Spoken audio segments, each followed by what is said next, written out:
प्रतिनिधि सभामा राष्ट्रिय स्वतन्त्र पार्टी र राप्रपाको अवरोध बैठक भयो स्थगित। आखिर किन गरे त यसबारे सम्पूर्ण जानकारी। ललिता निवास जग्गा प्रकरणमा सञ्चार सचिव सहित 17 जनालाई थप 5 दिन हिरासतमा राख्न अदालतको अनुमति। प्रधानमन्त्री प्रचण्डलाई प्रेम कैदीको चुनौती। ललिता निवास प्रकरणको नाइके माधव कुमार नेपाल र डाक्टर बाबुराम भट्टराईलाई समेत पक्रेर देखाउनुहोस्। राष्ट्रिय स्वतन्त्र पार्टीमा पनि पुरानै रोग। दुई गुटबीच पार्टी कार्यालयमै कुटाकुट, प्रहरी सम्म पुग्यो कुरो। सुरक्षा निकायलाई राजनीतिक हस्तक्षेप र आर्थिक चलखेलबाट मुक्त राख्ने गृहमन्त्री नारायण काजी सुरेशको घोषणा। नागरिक उड्डयन प्राधिकरण उडान सुरक्षा भन्दा पनि व्यवसायमा केन्द्रित भएको सांसद शोभिता गौतमको भनाई। कृषि मन्त्रालयको नाम परिवर्तन गरी कार्यकर्ता मन्त्रालय राखियोस् भन्दै ज्ञानेन्द्र साईको सांसदमा माग। जनप्रतिनिधिलाई नेकपा एमालेको अंकुश। कार्यकारी पदमा दोहोरो जिम्मेवारी नदिने। पीडितको आन्दोलनमा हस्तक्षेप होइन, समस्याको समाधान गरौँ भन्दै विश्वप्रकाश शर्माको सांसदमै माग। सुन तस्करसँग कनेक्सन बारे कृष्णबहादुर महराले खोले मुख। राजनीतिक पूर्वाग्रहमा आधारित। प्रधानमन्त्री पुष्पकमल दाहाल प्रचण्ड एक साता बालुवाटारबाट बाहिर ननिस्किने तर पत्नी वियोगमा रहेका प्रधानमन्त्री प्रचण्ड दाहाल भोलिबाट भने नियमित काममा फर्किने। रासपाले बेल घेराउ गरेपछि प्रतिनिधि सभाको बैठक भयो स्थगित। काम नभएपछि राष्ट्रिय सभाको बैठक अनिश्चित समयका लागि भयो स्थगित। राष्ट्रपति रामचन्द्र पौडेलले गरे बजेट विधेयक सम्बन्धी 3वटा विधेयक प्रमाणीकरण कार्यान्वयनको बाटो खुल्यो। मूल्य घट्ने सूचना सुइदा। उपत्यकामा इन्धनको बिक्री घट्यो। निगमलाई 65 करोड रुपियाँ बराबरको नोक्सान। भारतबाट घटेर आयो पेट्रोलियम पदार्थको मूल्य। क्रिकेट एसिया कपमा नेपालले भोलि भारतको सामना गर्दै। देउबाले रूपान्तरण नस्वीकारे। विशेष महाधिवेशनमा जान्छौ परम्परा देखाएर भ्रष्टाचारी जोगाउने काममा साथ छैन भन्दै नेपाली काङ्ग्रेसका सांसदहरूको चर्को आलोचना। देउबालाई दलकै नेताबाट हटाउने कसरत। आर्थिक वर्षको अन्तिम दिनमा शेयर बजार दोहोरो अङ्कले वृद्धि। कति भयो त यसबारे सम्पूर्ण जानकारी।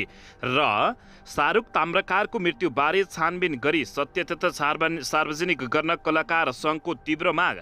10,000 मेगावाट किन्छु भनेर भारतले अल्झायो विद्युत व्यापारका सम्झौता र प्रस्ताव भने अझै अल्पत्र। चौतर्फी आलोचनापछि डाक्टर सोडिम वाग्लेको स्पष्टोक्ति। सैनिककै सल्लाहमा सङ्ख्या बढाउन वा घटाउन सकिन्छ। यता प्रतिनिधि सभाको बैठक किन भयो त अवरोध, यसबारे सम्पूर्ण जानकारी। अब हेर्नुहोस् पुरा समाचार। दर्शक महानुभावहरू नमस्कार। नेपाली न्युज टिभीको न्युज बुलेटिन खबरमा यहाँहरूलाई हार्दिक स्वागत छ। सदाझै आज पनि तपाईँहरूमा देश तथा विदेशका महत्त्वपूर्ण समाचार अपडेटका साथ उपस्थित भइसकेका छौँ। दर्शक महानुभावहरू, हामीलाई तपाईँहरूले कहाँदेखि हेर्दै हुनुहुन्छ नेपाल भए जिल्ला र ठाउँको नाम लेख्नुहोला। यदि विदेशमा हुनुहुन्छ भने आफू रहेको देशको नाम पनि लेख्न नभुल्नुहोला र हाम्रो च्यानल नेपाली न्युज टिभीलाई अहिलेसम्म पनि सब्सक्राइब गर्नुभएको छैन भने सब्सक्राइब गर्नुहोला, साथै सँगै रहेको बेल आइकनलाई दबाउन पनि नभुल्नुहोला। आउनुहोस् दर्शक महानुभावहरू, आजको पहिलो तथा विशेष खबरतर्फ लागौँ।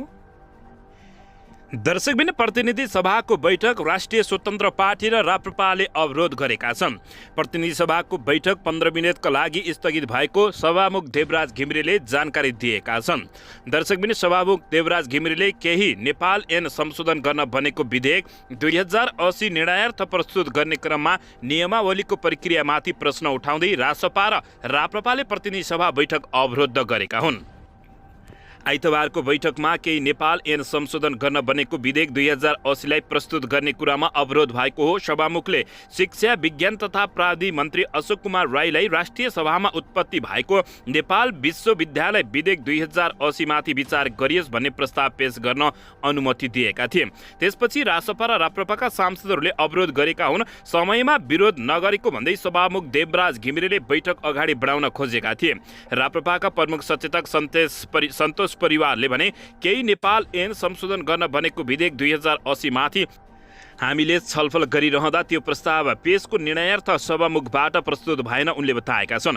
त्यसो नहुँदाखेरि हामी जुन विधिमा थियौँ त्यो विधिमा हामी जान पाएनौँ। त्यो निर्णयार्थ प्रस्तुत गरेपछि हामीले गर्ने सांसदका कारबाही हामी अगाडि बढाउने तयारीमा थियौँ, तर सभामुखबाट त्यो निर्णयार्थ प्रस्तुत भएन, तसर्थ यो अहिलेको काम कारबाहीप्रति घोर आपत्ति छ उनले बताएका छन्। सभामुखले काङ्ग्रेसका मुख्य सचेतक रमेश लेखकलाई बोल्ने समय दिए, तर रासपा र राप्रपाका सांसदहरूले हो हल्ला गरेपछि उनले बोल्न नपाएको अवस्था रहेको हो। लेखकलाई बोल्न दिन आग्रह गर्दै सभामुखले भने उहाँले जवाब दिने होइन, उहाँले केही तर्क राख्दै हुनुहुन्छ, त्यो कुरा सुन्ने धैर्यता राख्नुहोस्। रासपा सभापति रवि लामिछानेले रासपालाई बाइकटर गरेर जान लागेको भनेर आपत्ति जनाउँदै दर्शक महानुभावहरू अन्ततः प्रतिनिधि सभाको बैठक रासपा र राप्रपा मिलेर अवरुद्ध गरेका छन्। दर्शकबिन यसैबीच यता काठमाडौँ जिल्ला अदालतले सञ्चार सचिव कृष्ण बहादुर राउत, भाटभट्टिनी सुपरमार्केटका सञ्चालक मिनबहादुर गुरुङ सहित 17 जनालाई थप 5 दिन हिरासतमा राख्न अनुमति दिएको छ। बालुवाटारको सरकारी जग्गा हिनामिनामा मुल्सिएका उनीहरूलाई अदालतले थप 5 दिन हिरासतमा राख्न अनुसन्धान गर्न प्रहरीलाई थप 5 दिनको म्याद दिएको जानकारी प्राप्त भएको छ। यसअघि पनि अदालतले पहिलो पटक 7, दोस्रो पटक पनि 7 र तेस्रो पटक 5 दिन हिरासतमा राख्न अनुमति दिएको थियो। यसैबीच अहिले पक्राउ परेकाहरू बढीमा कुल 19 दिन हिरासतमा रहिरहेका छन्। दर्शक महानुभावहरू अन्ततः यसैबीच सञ्चार सचिव सहित 17 जनालाई थप 5 दिन हिरासतमा राख्न अदालतले अनुमति दिएको छ। पछिल्लो समय सरकारले भ्रष्टाचारीहरूलाई अत्यन्तै निकै कडा निगरानीमा राखेर भट्टाभट पक्राउ गरिरहेको छ। दर्शकबिन यसैबीच यता उपप्रधान तथा गृहमन्त्री नारायण काजी श्रेष्ठले सम्पूर्ण सुरक्षा निकायहरूलाई राजनीतिक हस्तक्षेप, आर्थिक चलखेल र शक्ति केन्द्रको भूमिकाबाट मुक्त गर्ने प्रतिबद्धता व्यक्त गरेका छन्। गृह मन्त्रालयमा आज शान्ति सुरक्षा सुदृढीकरणका लागि सुरक्षा निकायहरूका पूर्व उच्च अधिकारीहरूसँग भएको छलफलमा उनले संविधान, कानुन र आफूले जिम्मेवारीलाई आधार बनाएर मन्त्रालय र मातहतका सङ्गठन अगाडि बढाइने बताएका छन्। गृह मन्त्रालय र मातहतका सङ्गठनको समग्र सुधारको योजना बनाउँदैछौँ। गृहमन्त्री नारायण काजी श्रेष्ठले भने नेपाल प्रहरी र अनुसन्धान एकाइलाई निष्पक्ष र स्वतन्त्र र प्रभावकारी ढङ्गबाट कुनै पनि घटनाको अनुसन्धान गर्न निर्देशन दिएका छौँ। उनले भने प्रहरीलाई निष्पक्ष ढङ्गबाट अनुसन्धान गरेर अभियोजनामा जान निर्देशन दिएका छौँ। प्रहरीले कानुन तथा प्रमाणहरूलाई हेरेर मात्र काम गर्दछ। उनले भने भ्रष्टाचार तथा अपराध सम्बन्धी कार्यको अनुसन्धान अगाडि बढाउन खोज्दा त्यसमा संलग्न विषयगत क्षेत्रबाट गुनासो आउने गरेको उल्लेख गर्दै उपप्रधानमन्त्री श्रेष्ठले कुनै पनि दबाव र प्रभावबाट मुक्त रहेर अनुसन्धान प्रक्रिया अगाडि बढाइने समेत उनले ठोकुवा गरेका छन्। अनियमिततामा संलग्न राजनीतिक, प्रशासनिक वा उद्योग व्यवसाय क्षेत्रका व्यक्ति पक्राउ पर्न लागे भने सम्बन्धित क्षेत्रका व्यक्तिले विरोध गर्न थालेपछि कारबाही कसलाई गर्ने उनले प्रश्न समेत गरेका छन्। के गरिब र निमुखालाई मात्रै कारबाही गर्ने, उनी धनीहरूलाई छुट्टै गरिबलाई छुट्टै ऐन कानुनको अपेक्षा गर्ने हो? यस्तो हुँदैन, गृहमन्त्री नारायण काजी श्रेष्ठले बताएका छन्। प्रहरी सङ्गठनभित्रको गुटबन्दीले सिङ्गो सङ्गठनलाई असर पारेको उल्लेख गर्दै गृहमन्त्री श्रेष्ठले फौजदारी सङ्गठनभित्रको गुटबन्दी अन्त्य गर्न मन्त्रालय लागिसकेको समेत बताएका छन्। गृहमन्त्री नारायण काजी श्रेष्ठले राजनीतिक नेतृत्वबाट गरिएको काम आर्थिक चलखेललाई रोक्न शक्ति केन्द्रको भूमिकालाई रोकेर ऐन र नियमावली ठिक ढङ्गले व्यवस्थापन गर्न सक्यो भने मात्र सुरक्षा निकायले गतिका साथ काम गर्न सक्ने उनले टिप्पणी गरेका छन्। दर्शकबिन यसैबीच यता पत्नी वियोगमा रहेका प्रधानमन्त्री पुष्पकमल दाहाल प्रचण्ड भोलिबाट नियमित काममा फर्किने भएका छन्। गत बुधबार बिहान पत्नी सीता दाहालको निधन भएको थियो। बुधबारदेखि आज आइतबारसम्म प्रधानमन्त्री दाहालको औपचारिक कार्यक्रम नरहेको अवस्था रहेको थियो। प्रधानमन्त्री दाहालको सचिवालयले सो कार्यक्रम आजसम्मको लागि राखिएको जनाएको थियो। भोलि सोमबारबाट भने प्रधानमन्त्री दाहाल नियमित काममा फर्किने बताइएको छ। अहिले प्रधानमन्त्रीको सरकारी निवास बालुवाटारमा बिहान 2 बजेबाट 2 घण्टा र अपराह्न 2 घण्टा गरेर दैनिक 4 घण्टा श्रद्धाञ्जलीको लागि समय समेत छुट्याइएको छ। बालुवाटारमा विभिन्न दलका नेता तथा कार्यकर्ताहरूको बाक्लो उपस्थित हुने गरेको छ। प्रधानमन्त्री दाहालले सीता दाहालको श्रद्धाञ्जलीको आउनेहरूसँग आफूहरूको लागि शोकलाई शक्तिमा बदल्नको लागि उनीहरूको उपस्थित र श्रद्धाञ्जली ठुलो कुरा भएको समेत बताएका छन्। प्रधानमन्त्री दाहाल भोलिदेखि सिंहदरबार नै आएर काम गर्नेछन् वा अझै 1-2 दिन बालुवाटारमै बाटै काम गर्नेछन् त्यो भने हेर्न बाँकी रहेको छ। तर उनी भोलिबाट राजनीतिक भेटवार्ता र नियमित काममा फर्किने भने निश्चित भएको जानकारी प्राप्त भएको छ। दर्शकबिन यसैबीच यता प्रधानमन्त्री प्रचण्डलाई प्रेम कैदीले चुनौती दिएका छन्। ललिता निवास जग्गा प्रकरणको नायिका माधव कुमार नेपाल र डाक्टर बाबुराम भट्टराई हुन्, समातेर देखाउनुस् त भन्दै उनले अभिव्यक्ति दिएका हुन्। राजनीतिक विश्लेषक प्रेम कैदीले नक्कली डलर छापेर राष्ट्र बैंक भरिएको र सारा डलर तस्करीमा लगिरहेको गम्भीर आरोप लगाएका छन्। उनले अहिले देशमा टनका टन सुन पनि आइरहेको आरोप लगाएका छन्। कैदीले ड्रग आइरहेको र सुदूरपश्चिमका विद्या न्यायालयहरूमा समेत पुगेको अर्को खुलासा गरेका छन्। उनले नेपालमा विदेशी सेना आएको पनि दावी गर्दै हिजो राति प्राइम टाइम टेलिभिजनबाट प्रसारण भएको जनता जान्न चाहन्छ कार्यक्रममा पत्रकार धमलासँग यस्तो बताएका छन्। अहिले बजारमा हाहाकार भएको पनि उनको भनाइरहेको छ। अहिलेको सरकारले मुख्य भ्रष्टाचारी र भ्रष्टाचारको नायकीहरूलाई सिधा आँखाले समेत हेर्न नसकेको उनले आरोप लगाएका छन्। उनले ललिता निवास जग्गा प्रकरणमा मुख्य नायकी माधव कुमार नेपाल र डाक्टर बाबुराम भट्टराई रहेको भन्दै उनीहरूलाई समातेर देखाउन अहिलेको सरकारलाई समेत चुनौती दिएका हुन्। कुराकानीको क्रममा पत्रकार धमलाले ललिता निवास प्रकरणमा मुख्य नायक को हो त भनेर सोधेको प्रश्नमा उनले तपाईहरूले नै 10 चोटि भनिसक्नुभयो नि माधव कुमार नेपाल र डाक्टर बाबुराम भट्टराई हुन्, समातेर देखाउनुहोस् अनि प्रचण्डलाई हामी स्याबासी दिउँला, होइन भने स्याबासी दिने ठाउँ छैन, उनले यस्तो बताएका छन्। दर्शकबिन यसैबीच उनले भने नक्कली भुटानी शरणार्थी प्रकरणमा नेपाली काङ्ग्रेसको नेत्री डाक्टर आर्जु राणा देउबा र काङ्ग्रेसकै अर्का नेतृ मन्जु खाँडको 9 करोड रुपियाँ लिएको भन्ने कुरा बाहिर आएको सुनाएका छन्। उनले भने क्यास बुझाइएको भोइस पनि टेस्टेड भइसकेको छ। सिआइबीले नै अनेक गरिसके, खोइ त तिनीहरूलाई समातेको प्रश्न गरेका छन्। त्यो जो मुख्य अपराधी छन् उनीहरू एकजनालाई पनि समात्न नसक्ने तपसिलका फाल्तु मान्छेहरूलाई समातेर त्यसै वाहै पाउने हामीले यस्तो गर्न मिल्छ भन्दै उनले प्रश्न गरेका छन्। दर्शकबिन यसैबीच यता आफूलाई नयाँ विकल्पका रूपमा उभाएर छोटो समयमा राष्ट्रिय राजनीतिमा स्थापित भएको राष्ट्रिय स्वतन्त्र पार्टीमा पनि पुरानै रोक देखिएको छ। स्थापना भएको केही महिनामै गत मङ्सिरको चुनाव लडेर 20 सिट जितेको राष्ट्रिय स्वतन्त्र पार्टीभित्र पनि पुराना दल झैँ गुट उपगुट र लडाईँ समेत विवाद देखिएको छ। केन्द्रमा पनि सभापति रवि लामिछाने र सांसद डाक्टर स्वर्णिम वाग्ले बीच शक्तिको लडाईँ सुरु भएको चर्चाबीच जिल्लामा पनि कार्यकर्ताहरू एक आपसमा भिड्न थालेको समाचारहरू सार्वजनिक भएका छन्। त्यसको पछिल्लो झल्को रूपन्देहीमा देखिएको छ। त्यहाँ रासपाका 2 गुट विभाजित कार्यकर्ता बीच पार्टीकै सैनमैना नगरपालिका समितिको कार्यालयमा हात हालाहाल र कुटाकुटको अवस्था सिर्जना भएको छ। घटना गत बुधबार रातिको हो, तर यो शनिबार दिउँसो सार्वजनिक भएको छ। आगामी मङ्सिरमा जिल्ला अधिवेशन हुने भएपछि 2 गुट र उपगुट बीच नेतृत्व हत्याउने होडबाजी चल्दा अवस्था कुटाकुटमा पुगेको छ। रासपाको एक समूहले स्थापना समयदेखि पार्टीमा आबद्ध कार्यकर्ताको सदस्यता खारेजीको आरोप लगाएपछि बढेको विवाद कुटाकुटसम्म पुगेको यति बेला सार्वजनिक भएको छ। दर्शक महानुभावहरू, रासपा पनि पुरानै रोक देखिएको छ। 2 गुट बीच पार्टी कार्यालयमै कुटाकुट भएपछि कुरा प्रहरी समक्ष पुगेको बताइएको छ। दर्शकबिन यसैबीच यता चौतर्फी आलोचनापछि डाक्टर स्वर्णिम वाग्लेले स्पष्टोक्ति दिएका छन्। दर्शक महानुभावहरू, नेपाली सेनाको सङ्ख्या घटाएर देशमा बढिरहेको खर्च घटाउन सकिन्छ भनेर अभिव्यक्ति दिएको भन्दै विवादित बनेका राष्ट्रिय स्वतन्त्र पार्टीका सांसद डाक्टर स्वर्णिम वाग्लेले स्पष्टीकरण दिएका छन्। केही दिन पहिला प्रतिनिधि सभा बैठकमा सेनाको सङ्ख्याबारे आफ्नो भनाइ उनले राखेका थिए। उनको भनाइ विवादित भएपछि आइतबार सामाजिक सञ्जाल मार्फत उनले सुरक्षा निकायको सहमतिमै सङ्ख्या घटाउन वा बढाउन सकिने बताएका छन्। उनले यसबारे प्रधान सेनापतिलाई भेटेर कुरा गरेको सांसद डाक्टर स्वर्णिम वाग्लेले बताएका छन्। उनले स्पष्टीकरणमा भनेका छन्, नेपाली सेनाको गौरवशाली इतिहास छ, यो संस्थाको शान झन बढाउँदै लानुपर्दछ। उनले भने जिम्मेवार सांसदका रूपमा बोल्नु अघि मैले प्रधान सेनापति ज्यूसँग नै भेटेर छलफल गरेको हुँ।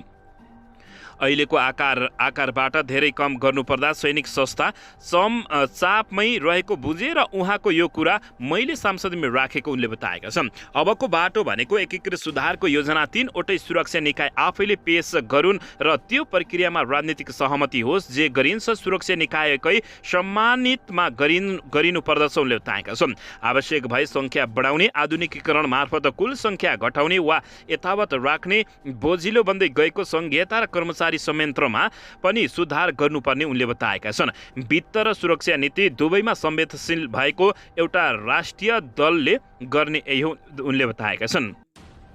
अबको चौबाटोमा प्रोपोगण्डा गर्दै हिँड्नेहरूको हल्लाका पछाडि दौडिन नहुने बताउँदै बाहलवाला प्रधान सेनापतिसँगै छलफल गरेर जिम्मेवार कुरा गर्ने उनले बताएका छन्।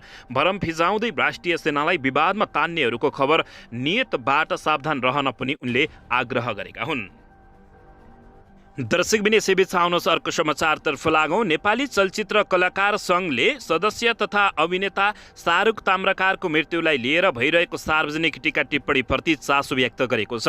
आइतबार अपराह्न बसेको कार्यसमिति बैठकपछि सङ्घले ताम्राकारको मृत्युको विषयमा गहिरो छानबिन गरी सत्य तथा प्रकाशमा ल्याउन माग गरेको छ। अध्यक्ष मोहन निरौलाद्वारा हस्ताक्षरित प्रेस विज्ञप्तिमा सामाजिक सञ्जालमा पछिल्लो समय आएका अभिव्यक्तिको छानबिन गरी केही दोषी देखिए सत्य तथा उजागर गरी कानुनको दायरामा ल्याउन उनले माग गरेका छन्। अध्यक्ष निरौलाले सङ्घको बैठकमा समेत यो प्रकरणबारे छलफल भएको बताएका छन्।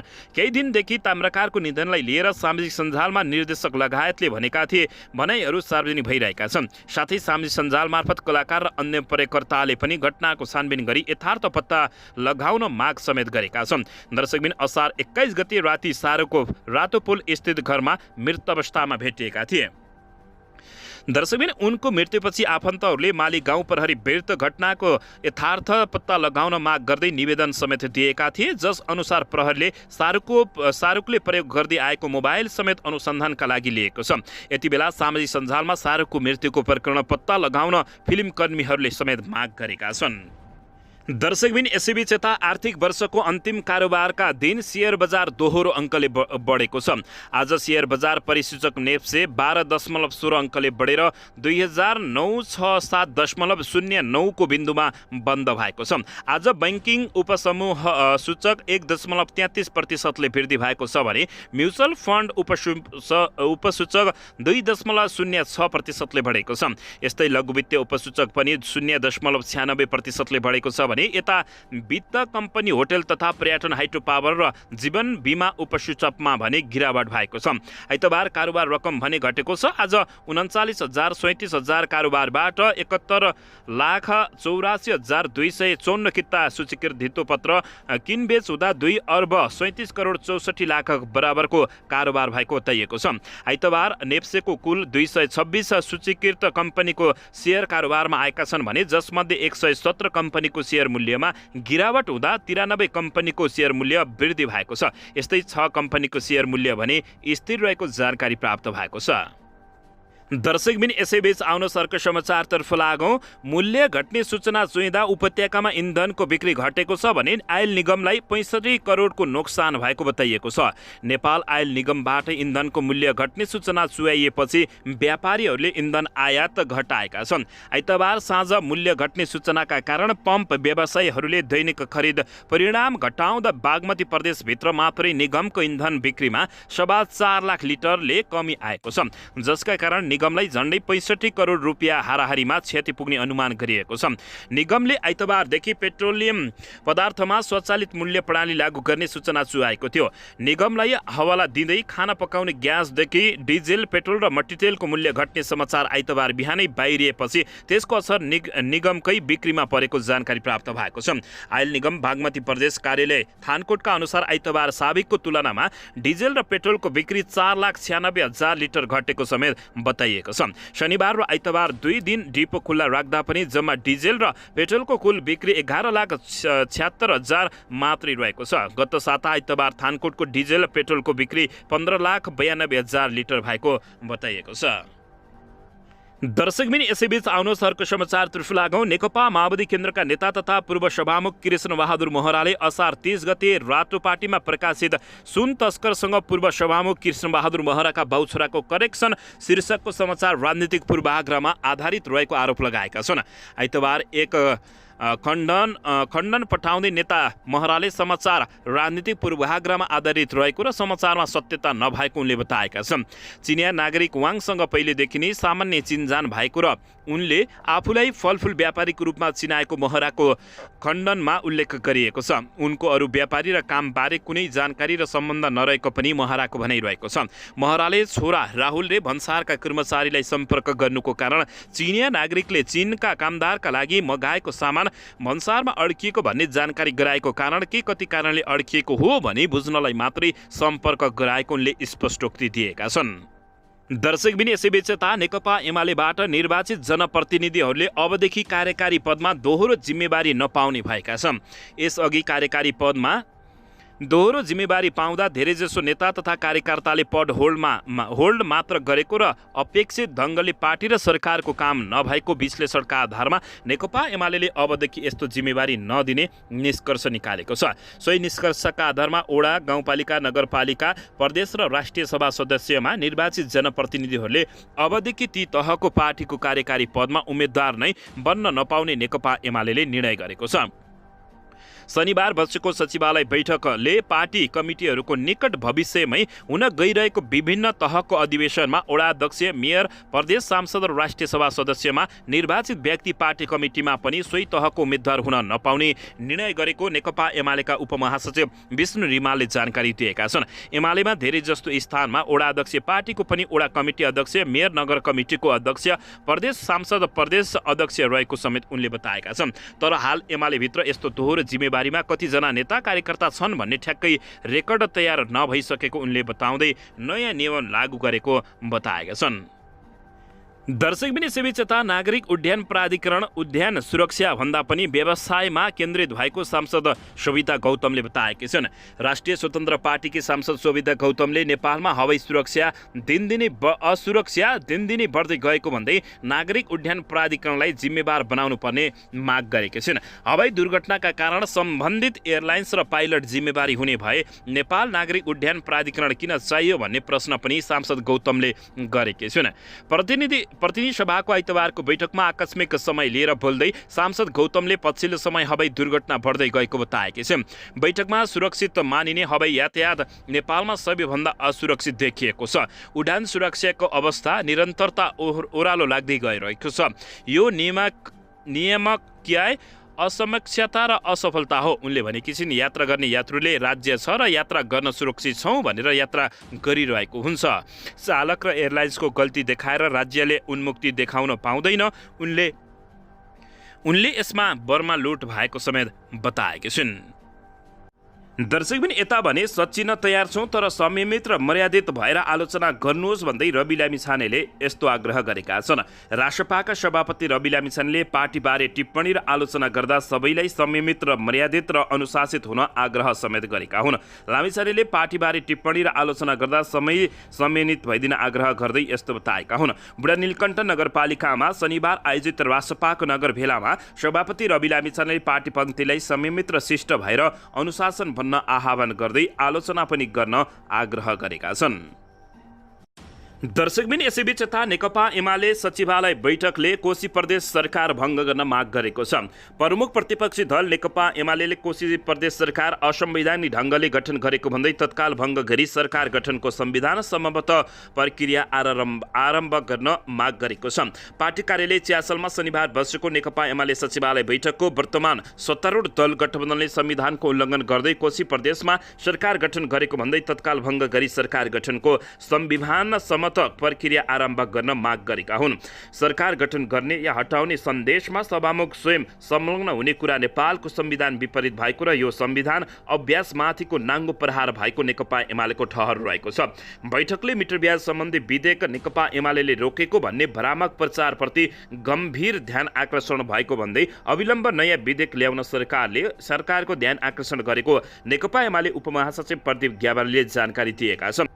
बैठकले सत्ता गठबन्धनले विभिन्न स्वायत्त र गैर राजनीतिक संस्थाहरूमाथि निरन्तर हस्तक्षेप गरेको र संस्थाहरूलाई आफ्नो नियन्त्रणमा राख्ने क्रियाकलाप गर्दै आएको भन्दै भर्त्सना समेत गरेको छ। सचिवालय बैठकले प्राकृतिक प्रकोपको घटनाका कारण ठूलो जनधनको क्षति भएकोले घरबार गुमाएकाहरूलाई तत्काल पुनर्स्थापना गर्न, राष्ट्रिय राजमार्ग सहित सडक पूर्वाधारको यथाशीघ्र पुनर्निर्माण र जनजीविकाहरूलाई स्वाभाविक अवस्थामा फर्काउन माग गरिएको समेत नेकपा एमाले बताएको छ। त्यस्तै बैठकले देशैभरि फैलिएको लम्की स्किन रोग नियन्त्रणका लागि प्रभावकारी कदम चाल्न बिमा रकम तत्काल भुक्तानी गर्न र राहत दिन सरकारसँग माग गरेको उनले बताएका छन्। बैठकले पार्टीको बागमती प्रदेशको इन्चार्जको जिम्मेवारी स्थायी कमिटी सदस्य गुरु बराललाई दिने समेत निर्णय गरेको जानकारी प्राप्त भएको छ।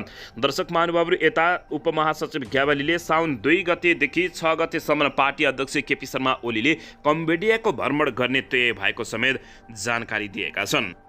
दर्शकबिन यसैबीच यता नेकपा एमालेको नवौं महाधिवेशनबाट अध्यक्ष निर्वाचित हुँदै गर्दा केपी शर्मा ओलीले वामदेव गौतमलाई आफ्नो उत्तराधिकारी बनाउने आश्वासन दिएका थिए।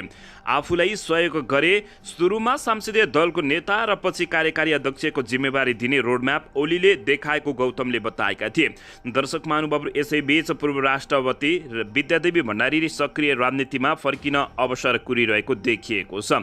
दर्शक महानुभावहरू, शीतल निवासमा 2 कार्यकाल बिताएर गत फागुन अन्तिम साता बाहिरिएकी विद्यादेवी भण्डारीले राजनीतिक भेटघाटमा सक्रिय बनाएको जानकारी प्राप्त भएको छ।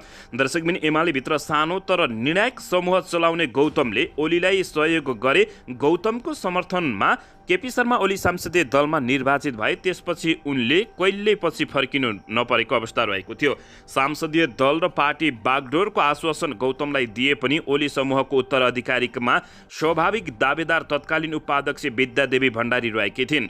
एमालेको आन्तरिक राजनीतिमा निर्णायक मानिने मदन भण्डारी फाउन्डेसनमा अध्यक्ष रहेकी भण्डारी केपी शर्मा ओली समूहमा दोस्रो स्थानमा रहेकी थिइन्। उनले ओली र समूहका बाँकी नेताहरूबीच सेतुको काम गर्दै आएको बुझिएको छ।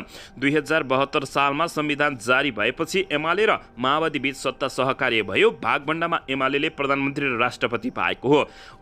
केपी शर्मा ओली पहिलो पटक प्रधानमन्त्री बन्दा राष्ट्रपति विद्यादेवी भण्डारीले राष्ट्रपति बन्ने अवसर पाएकी थिइन्।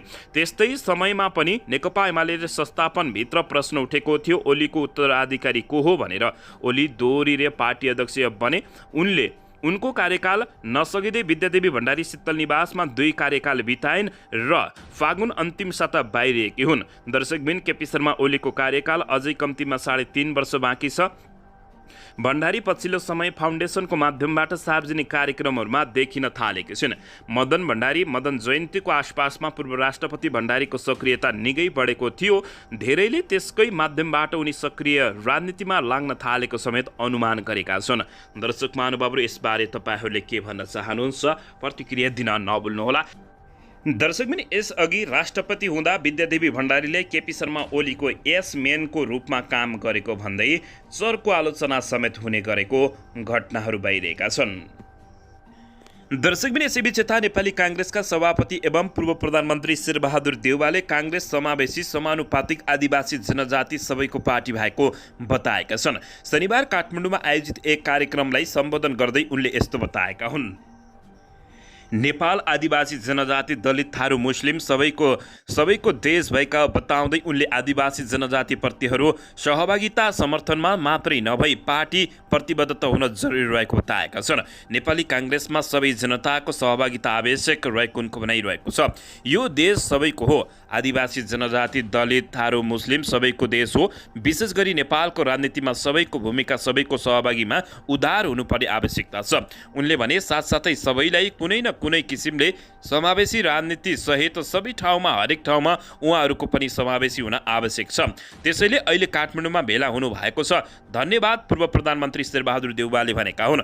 एउटा कुरा के छ भने उनले भने हाम्रो पार्टी समावेशी समानुपातिक आदिवासी जनजाति सबैको पार्टी हो। हाम्रो पार्टीमा भन्दा बढी आदिवासी जनजातिहरूले सहभागिता जनाएका छन्। समर्थन मात्रै होइन, पूर्ण रूपले जनता नै आदिवासी जनता नै पार्टीप्रति प्रतिबद्धता हुनुपर्छ उनले बताएका छन्। सबै जनताको सहभागिता आवश्यक छ पार्टीमा, शेरबहादुर देउवाले बताएका हुन्। सभापति देउवाले सबैलाई सँगै र साथमा लिएर हिँड्न काङ्ग्रेस